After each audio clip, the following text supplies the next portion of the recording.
Welcome to Ohio Airgun Shooter. On today's video, we'll be going over the Ruger 1022 from Umarex.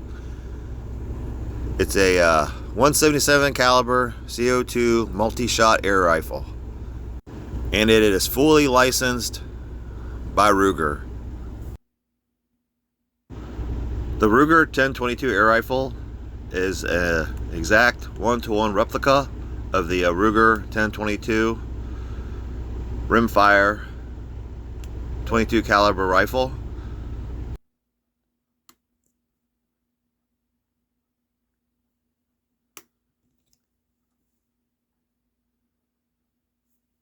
The Ruger 1022 air rifle is powered by two 12-gram CO2 cartridges.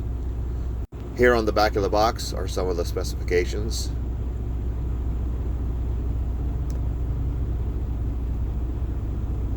It's a very well illustrated box, so if you don't have a gun cabinet to store the air rifle in, the box itself would make a very good storage unit.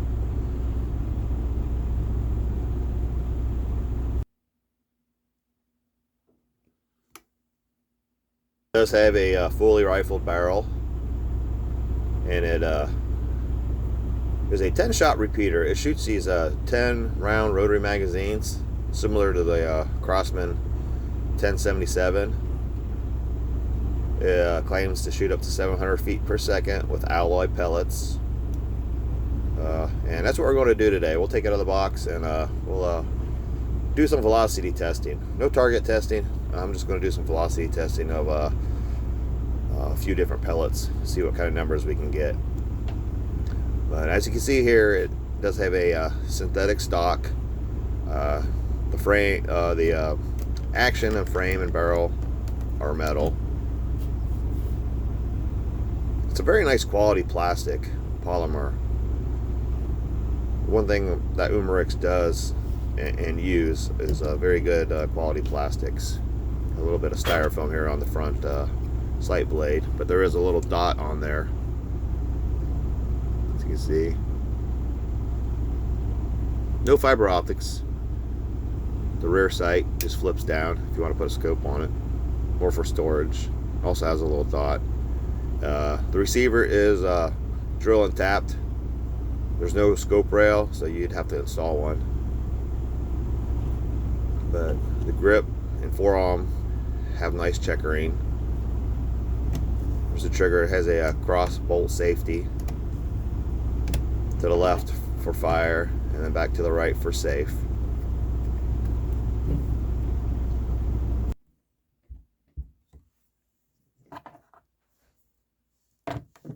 It does have some white lettering, but it doesn't stand out all that bad. I can't remember if the actual firearm has any of the white lettering on it, but the checkering is very nice. The plastic's very nice. The buttstock sounds a little hollow because that's where you install the CO2 cartridges. But it's a very nice looking air rifle. And I do like the all black look.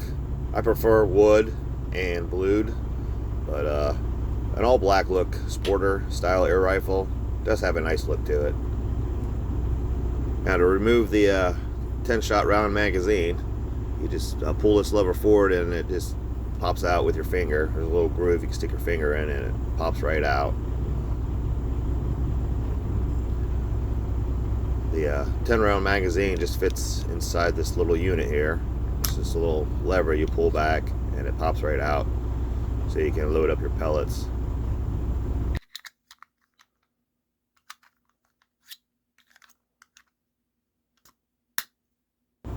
I mean, you can load the pellets while it's inside the housing as well, the magazine, but it's a little easier just to take it out. And I would suggest buy more of the rotary magazines if you can. That way you can keep them loaded up if you're having a fun day of outdoor shooting.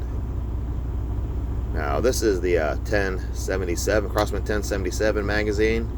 It also has the 10-shot rotary magazine, but The Crosman magazines are much narrower and shallower than the Ruger 1022 rotary magazine. As you can see here, there's a huge difference in how thick they are, which means you can shoot longer pellets with the Ruger 1022.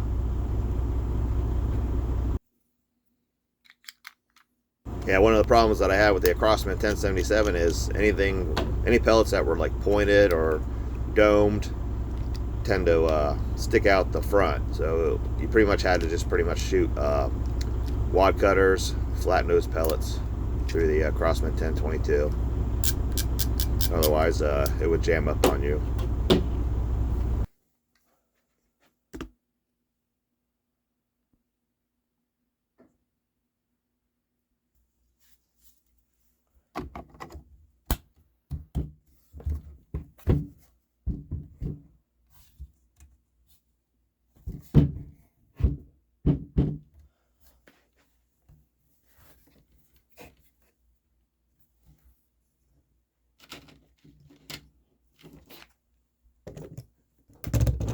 As I mentioned before, inside the buttstock is where you install the CO2 cartridges. You just push in this little button here and turn it counterclockwise, about a quarter turn, and it unlocks the butt plate. And the butt plate already has the Allen key integrated into it, which makes unscrewing the this huge long I don't know what you call it, plug for the CO2 cartridges a lot simpler to remove.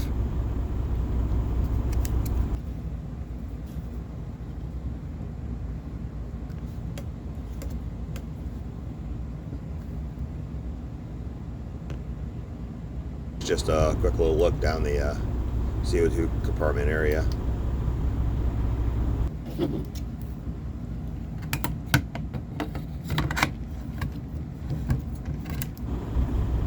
This plug actually it installs pretty firmly, and you get no feel of it possibly cross-threading, which is kind of nice. I think the O-ring that's around it makes it very solid as it goes back in. Therefore, it finds the threads very easily. I mean, I would still be careful not to cross-thread it, but it really feels like it doesn't want to. So I guess that's a plus. And then reinstalling the butt plate is very simple. Just put it back on and just twist that little button clockwise, and it goes right back into place. And as I mentioned before, there is no scope rail, but the receiver is drill and tapped.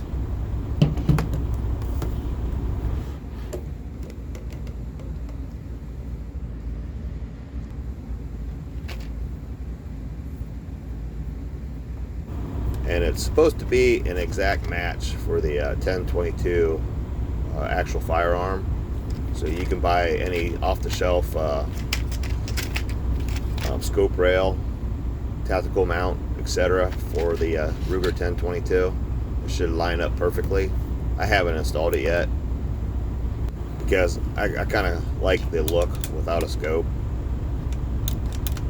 I've actually had this rifle for a couple years now. I just haven't really shot it much. And now this, like I said, it's not a blowback, and this bolt will not lock back, but you do have two functions. This is like a single and double action trigger. You can fire off a round by just pulling the trigger, or you can pull this bolt back charging handle, and it makes the trigger pull a lot shorter and lighter, which is kind of nice. I mean, the double action is a little bit longer pull and it's a little bit heavier, but if you cock it once, it reduces the weight of the trigger probably, I don't know, I would say 75%.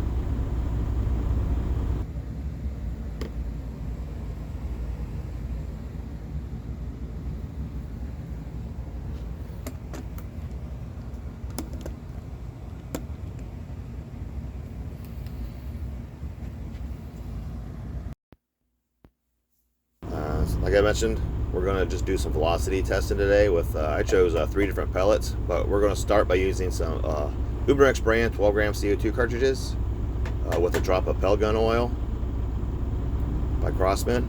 And then I'll be using these RWS Hobbies. They're a flat-nosed 7-grain pellet. And then I'll be using the 10.5 grain Crosman Premier. They're a domed. And then I'm going to use these Crosman high velocity non-lead pellets, which they're supposed to increase your velocity up to like 20%. So that's one of the reasons why I wanted to do this video. I just wanted to test out these pellets in this rifle because they're long and the magazine actually will take them, unlike the Crosman 1077 and some other cylinder revolver style magazines that I have.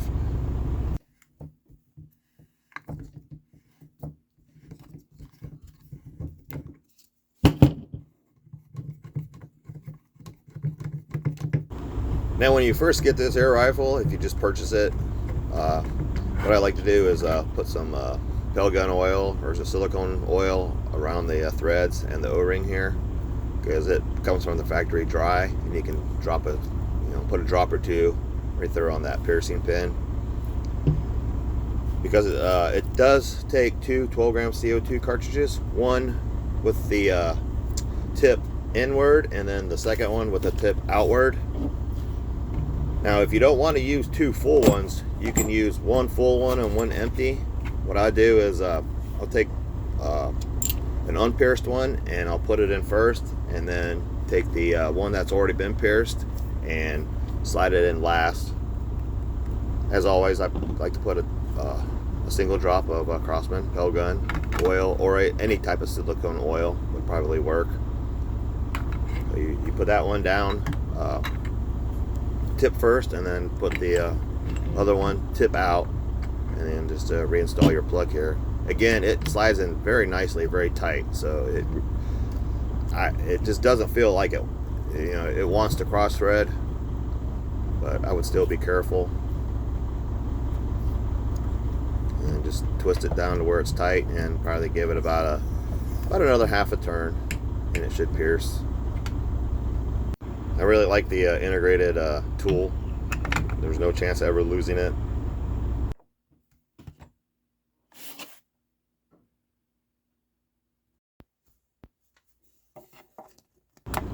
Loading the pellets is very simple. Just you can remove the cylinder from the magazine, and then just install your pellets one by one. You can also do it with it installed in the magazine housing.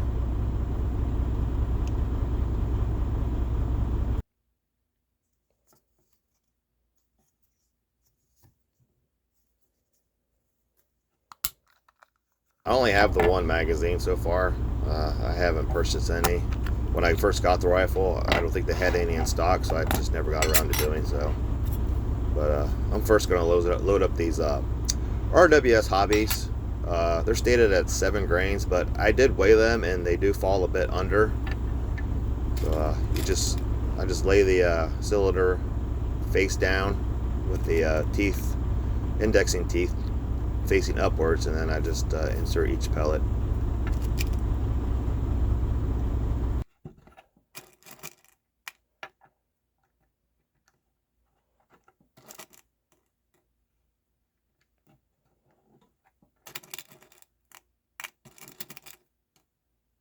It does hold 10 rounds of ammunition. The nice thing about this thicker, deeper magazine is that it will hold, you'll have a more variety of pellets that you can use, especially some of the longer ones. A lot of your pointed pellets, just the tips will poke through many of the other magazines that are just too shallow. What I like to do now is seat each pellet. I'm not sure if you have to do it in this magazine, because as I'm kind of doing it here, they seem to be dropping a little too far.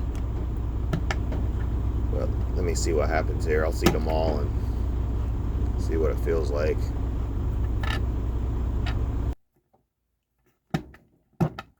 Like when I'm doing this with my Walther CP88 or Beretta 92 FS, there's just a little bit of a snap, and you can tell that they're seated. These seem to be pushing a little bit too far, so you might not have to seat them as far. So I just went ahead and seated them all. None of them seem to be falling out, so I guess they're okay. As long as the index is just fine. As you can see here, I think we'll be okay.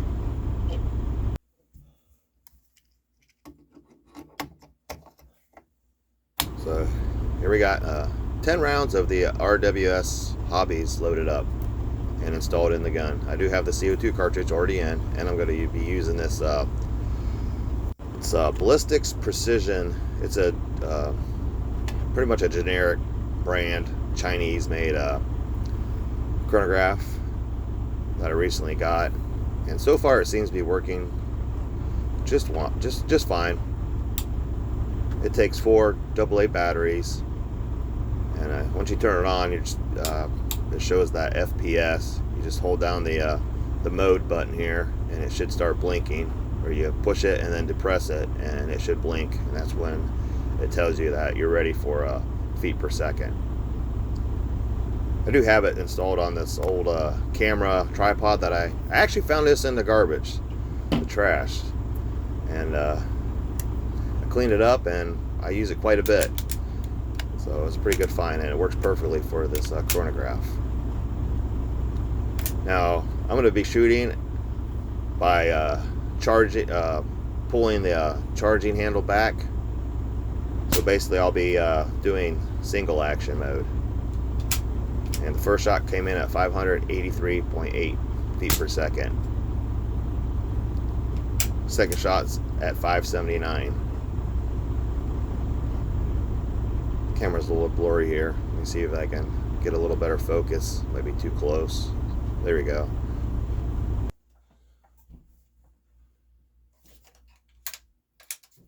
I'm probably not going to worry about what kind of energy we're getting, because this is just a CO2 powered 177 caliber. But I'm just curious as to the different velocities, because I was wanting to test out those high velocity Crossman pellets, because I haven't been able to get them to fit into any other CO2 air rifle with a magazine.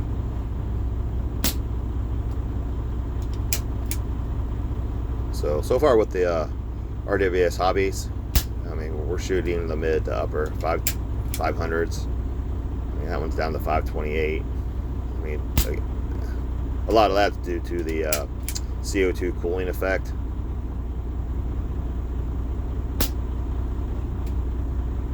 That one coming at 508.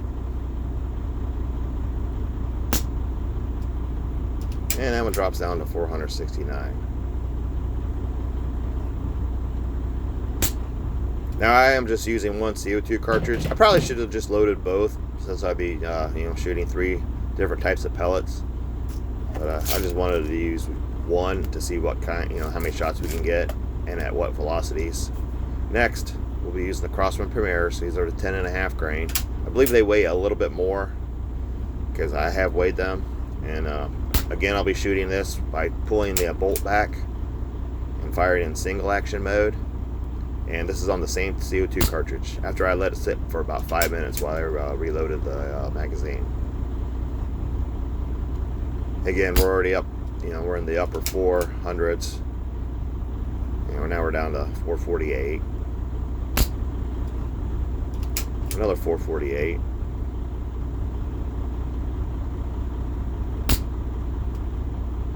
Down to 4. Well, actually, that's up to 452, so we've gone up a little bit.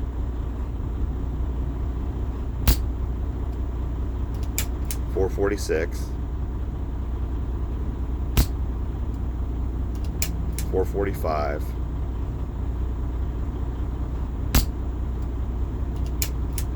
434. I mean, with these Crossman Premiers, it seemed to be a little bit more consistent, but now with the cooling, it's starting to drop. And again, there's only one CO2 cartridge, so the pressures could be dropping as well, especially with the cool down effect. So there was 10 shots with the 10.5 grain Crossman Premiers. Next we'll be shooting these Crossman high velocity non-lead pellets. As you can see, they do fit. nothing's protruding through the front or the back.